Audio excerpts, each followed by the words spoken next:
Iron and charcoal transform the surface of the planet. In Europe alone, 70 million acres of trees, an area bigger than Oregon, are felled to feed iron foundries, creating the landscape of the world we know today.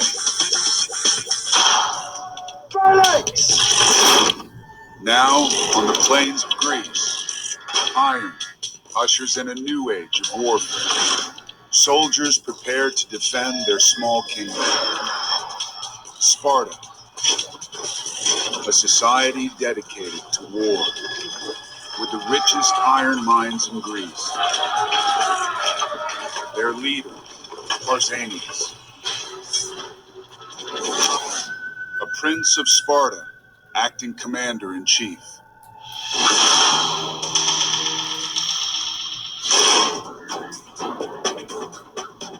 Bearing down on them, the superpower of the day, Persia.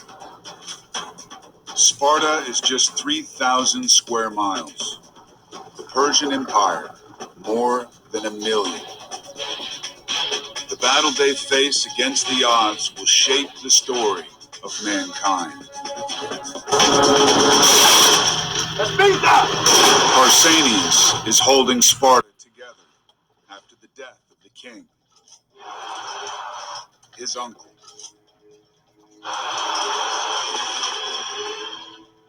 They prepare for a final battle to defend Greece.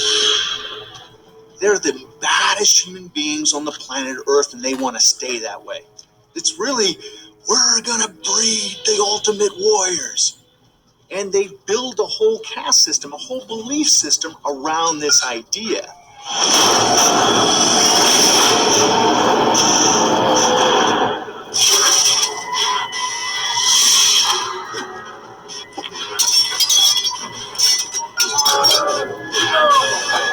In Sparta, from the age of 7, boys are trained as warriors.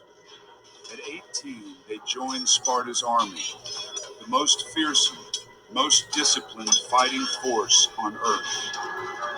Young men were taken away from their families and lived a very, what we call a Spartan life, a life without luxury, and a life of deprivation, and a life training and testing their courage. The Spartan boy is tough as nails. To be able to sleep outside when it's raining and even snowing, to have to forage and even steal your own food. Spartans are armed with the best weapons of the day.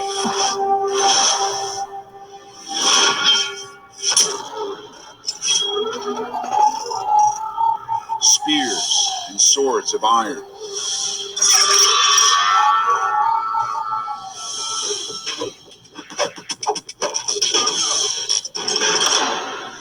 But Sparta cannot fight Persia alone.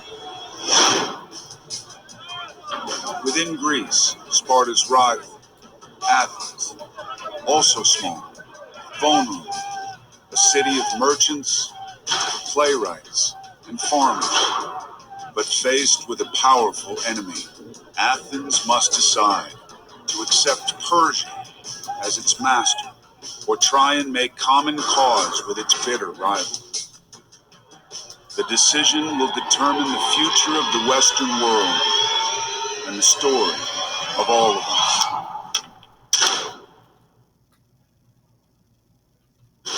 The age of iron gives power to the people.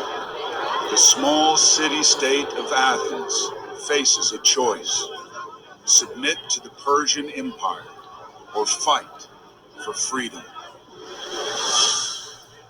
An envoy of the Persian Emperor Xerxes offers the people of Athens a chance to surrender and avoid bloodshed. The cost: their freedom.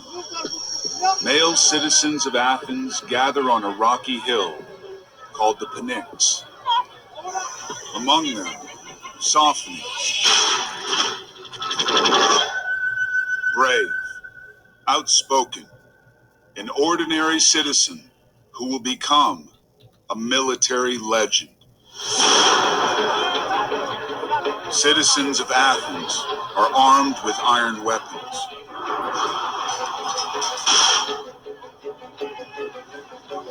They have a duty to defend themselves and their city. The ability to express yourself freely is so uniquely tied to the ability to defend yourself freely. The Athenians appreciate and value freedom, their ability to be self-expressed, their ability to have a say in their government, and they're willing to fight for that. Political decisions in Athens are made not by kings, but by its armed citizens, men like Sophones. A new political system, a legacy still shaping civilization today. Democracy. It's not everyone. It's primarily male landholders who can vote. Women were not part of the process at this point. Nonetheless, it's a dramatic shift from having strong men and tyrants. You have the ability for self-determination. A black stone. Surrender.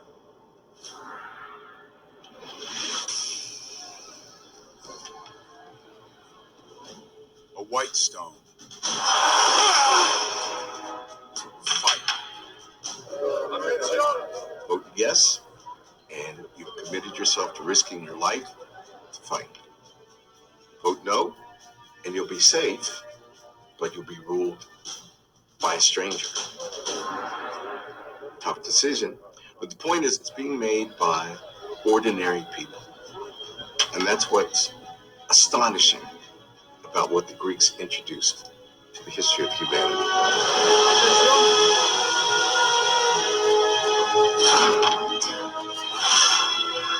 An Athenian records the will of the people. Such is our love of liberty. We will never surrender.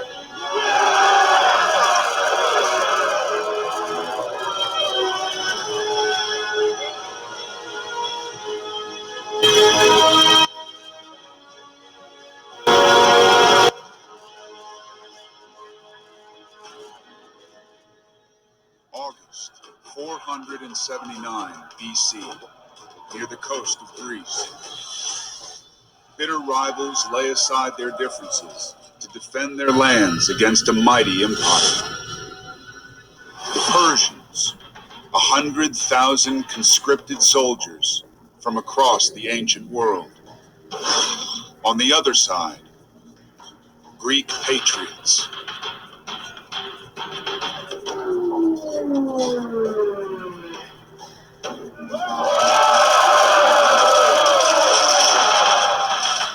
Pausanias leads a force of men whose entire lives are dedicated to the art of war. With the Spartans, citizen warriors from Athens, men like Sophones. They were putting everything they knew on the line. I think there is such great gallantry in the idea of going to battle, going to war, knowing you are severely outnumbered, but believing you have right on your side.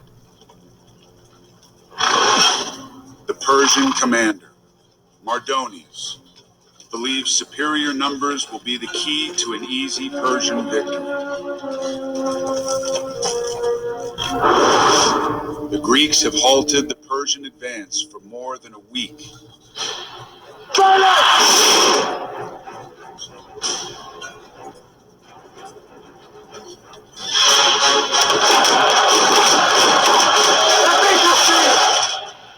The Greeks line up to face the enemy head on. They're exhausted, outnumbered, exposed.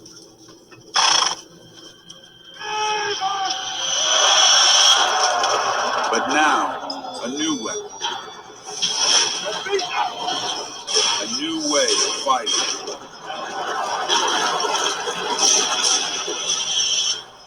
decides the future of the Western world.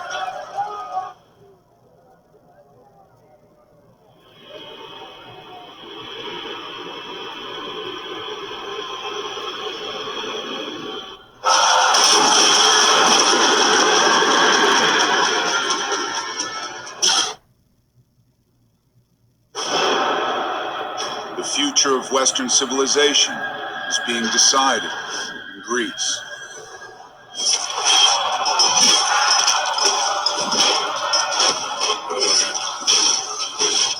Greek allies have held off a Persian army of 100,000 for more than a week. They're exhausted, outnumbered 3-1. Spartan leader Pausanias and Athenian militiaman Sophanes prepare to make a last stand. The Greeks release a new weapon, a tactic that will transform warfare. The phalanx. What the phalanx required was soldiers working closely together, both to protect each other and to give that unified, tightly packed force enough power to push forward. By locking those shields together and then separating just enough to drive the spear into your enemy, you could take one more step. And you could start to dominate the battlefield by working together as a coordinated team.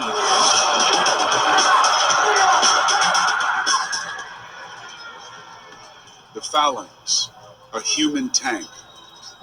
The Greeks smash the Persian advance. Soldiers scatter.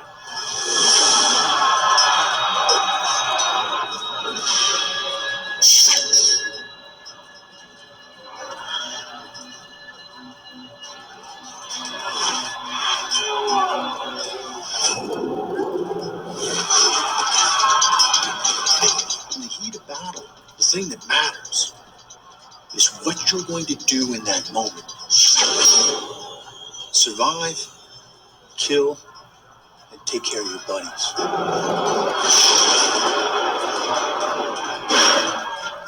The Persian commander attempts to rally his troops.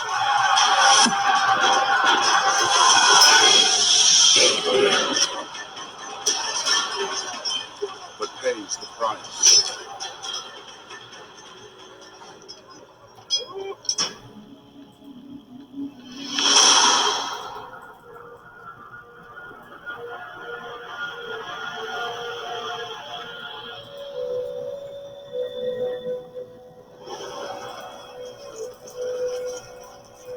A Greek historian writes, In peacetime, sons bury their fathers. In times of war, fathers bury sons.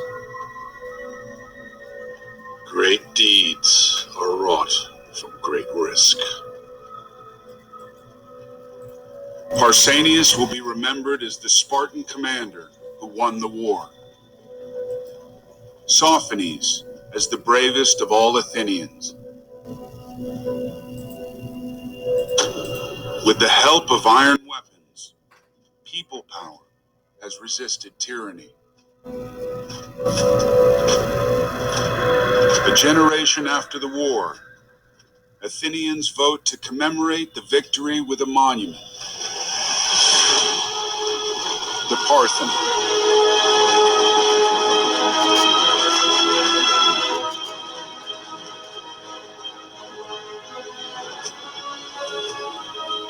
It takes 15 years to build.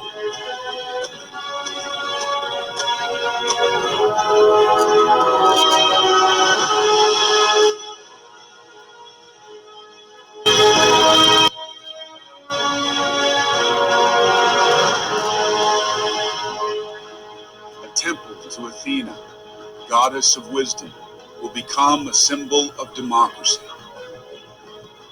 It's the fairest way to organize a society that anyone in human history has ever conceived and realized. And we owe all of that indirectly to a small group, a handful of men who lived in a place called Athens 2,500 years ago.